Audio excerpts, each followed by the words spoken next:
Hello everyone, this is Remlace from 40k Theories, and welcome to the May 2021 edition of the Patreon Q&A sessions. As always, if you would like your questions answered, then click the link in the video description below and help support the channel by becoming a patron. Now, let's jump into the questions. Thomas Badkin asks, can the citizens of Mars still marry, or has that been outlawed? You know, I don't think we know much in regards to the marriage customs of the Imperium and by extension the Mechanicus in general. I think this might be touched upon in the Priests of Mars series, but I couldn't tell you for certain off the top of my head, sorry. Voice of the Emperor asks, how is the Astartes armor powered? Nuclear fusion? I've heard something saying it was nuclear fusion, but I couldn't tell you off the top of my head if it was an official source saying that or if it was like fan speculation on a forum somewhere ages ago. But generally, you know, the power pack, the backpack of a Space Marine's power armor is what powers the armor. It might be some form of nuclear fusion, but then again, if that was the case, then if an Astartes backpack got shot, surely that would create like a miniature nuclear explosion. I'm not a physicist or a chemist or anything like that, so I couldn't tell you. I'm probably way off there, but anything nuclear, I just think like if it's nuclear, you know, creates nuclear explosions in some way. But I mean, let's be honest, if it's knowing GW, it's probably powered by some intangible, inexplicable sci-fi bullshit, to put it lightly. Do orcs have noses? Because I've seen some contradictory artwork in this matter. Yes, they have noses. Brent Fees asks, what is it about the Night Lords in particular that makes them appeal to you?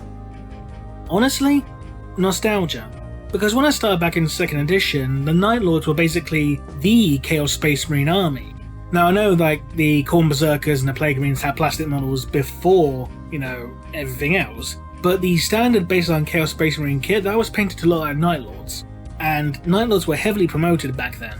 If only just by you know their association of being the most widely painted or widely photographed army in the rulebook. We know that GW has said that Demon Princes and Demon Primarchs aren't the same thing. When did they say that? No, seriously, when did they say that? Because I must have missed that one. Which is why Be'lakor is still the only undivided Demon Prince despite Lorgar and Perturabo existing. Do we know if there are any tangible differences between Demon Princes and Demon Primarchs beyond the latter being Primarchs previously?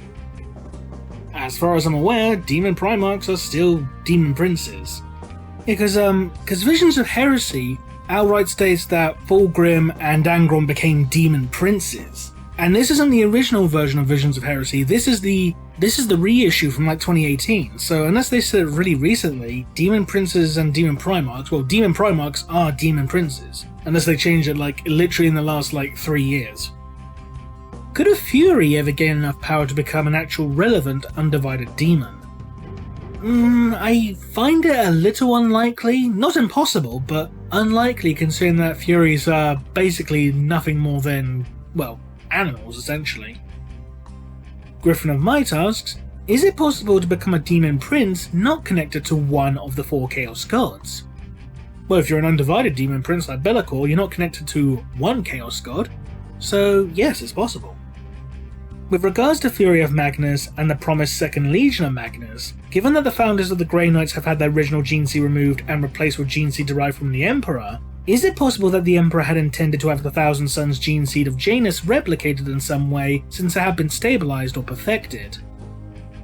Well, was it really the Emperor who intended it in the first place? Because, if I recall correctly, Janus was created by Malcador, not the Emperor. So it is possible that the Emperor may not have known about Janus's purity or Janus's stabilized Gene Seed, but regardless it would have been rendered moot by the fact that his Gene Seed would have been replaced with those of the Grey Knights anyway, so, you know, you have 2 functioning progenoid glands and stable progenoid glands derived from Thousand Sons genetic material. Good luck doing anything with just 2 progenoids. Pentadeuce asks, of all the Primarchs rumoured to be dead, which one is most likely to be alive? Honestly, it'd probably be Vulcan, because even though, you know, they've dropped hints and pretty much said outright that Vulcan is no longer a perpetual, go read Old Earth for those wondering, they probably just make some bullshit and say, oh, turns out he was actually a perpetual all along still. How big of a shock would it be if at the end of a book, the last line Gilliman was saying was, I am Alpharius to a group of Alpha Legion? Honestly, I think that'd be pretty dumb. It'd be like Captain America saying Hail Hydra levels are stupid. And yes, I know they did that in the comic with him being revealed to be a sleeper agent. It was dumb then, and it's dumb now. Austin Horner asks, in Mephiston's City of Light, Mephiston is shown to have a unique soul that is comprised of 3 distinct portions, with Mephiston even being able to separate these portions and have them act autonomously. Do you believe these to be 3 different souls created along the course of Mephiston's life and sealed in the same body, or one fractured soul similar to Magnus after his duel with Russ? Given that Mephiston survived the Black Rage and in a way that it affected no other Blood Angel, and his personality changed apparently as well, I'm likely to believe that his soul basically shattered, but each fragment steadily grew in power over the years afterwards. I find that to be the most likely possibility. Sanguis Volpes asks, has there ever been, or is it even possible, to have psychic custodies? I think the closest that we've ever had mentioned was in the Watchers of the Throne books with the Dreamers, I think they were called.